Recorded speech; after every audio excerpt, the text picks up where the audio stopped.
সুন্নতি খাবার মধু। পুষ্টিগুণের দিক থেকে বিবেচনা করে যদি আমরা খাবারের একটি তালিকা করি, সে তালিকার প্রথম সারিতেই থাকবে মধুর নাম। পবিত্র হাদিস শরীফ উনার মধ্যে বর্ণিত রয়েছে, তোমরা দুটি প্রতিষেধক গ্রহণ করো, মধু এবং পবিত্র কুরআন শরীফ। ইবনে মাজাহ শরীফ কিতাবুত-তিব হাদিস শরীফ নং 3452। নিয়মিত মধু সেবন করলে অসংখ্য রোগবালাই থেকে পরিত্রাণ পাওয়া যায়। এটি বৈজ্ঞানিকভাবেও প্রমাণিত। মধুর উপকারিতা: শক্তি জুগিয়ে শরীরকে সুস্থ রাখে, হজমে সহায়তা করে। এতে যে শর্করা থাকে তা সহজেই হজম হয়, কারণ এতে যে ডেক্সট্রিন থাকে তা শরীরে সরাসরি রক্তে প্রবেশ করে এবং তাৎক্ষণিকভাবে ক্রিয়া করে। পেট রোগা মানুষের জন্য মধু বিশেষ উপকারী। কোষ্ঠকাঠিন্য দূর করে। মধুতে রয়েছে ভিটামিন বি কমপ্লেক্স।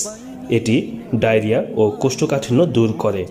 1 চা চামচ খাঁটি মধু ভোরবেলা পান করলে কোষ্ঠবদ্ধতা ও অম্লতা দূর হয়। মধু রক্তের হিমোগ্লোবিন গঠনে সহায়তা করে বলে এটি রক্তশূন্যতায় বেশ ফলদায়ক। ফুসফুসের যাবতীয় রোগে মধু উপকারী। যদি একজন অ্যাজমা বা শ্বাসকষ্ট রোগীর নাকের কাছে মধু ধরে শ্বাস টেনে নেওয়া হয়, তাহলে সে স্বাভাবিক এবং গভীরভাবে শ্বাস টেনে নিতে পারবে।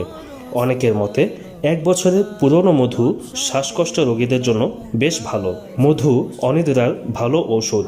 রাতে শোয়ার আগে 1 গ্লাস পানির সঙ্গে 2 চা চামচ মধু মিশিয়ে খেলে এটি গভীর ঘুম ও সম্মোহনের কাজ করে।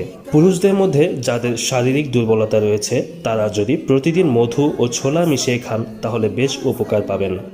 মধুর ব্যবহার হাইড্রোক্লোরিক অ্যাসিড ক্ষরণ কমিয়ে দেয় বলে অরুচি, বমি ভাব, বুক জ্বালা এগুলো দূর করা সম্ভব হয়। শীতের ঠান্ডায় এটি শরীরকে গরম রাখে।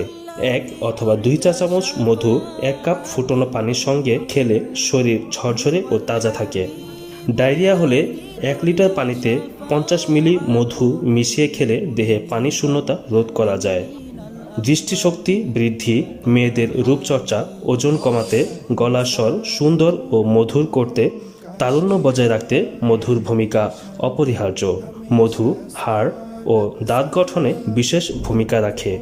মধুর গুরুত্বপূর্ণ উপকরণ ক্যালসিয়াম। ক্যালসিয়াম দাঁত, হাড়, চুলের গোড়া শক্ত রাখে, নখের ঔজ্জ্বল্য বৃদ্ধি করে, ভঙ্গুরতা রোধ করে। শরীরে রোগ প্রতিরোধ ক্ষমতা বৃদ্ধি, পুরনো আমাশয় এবং পেটের পীড়া নিরাময় সহ নানাবিধ রোগ সারাতে মধু অপরিহার্য ভূমিকা রাখে।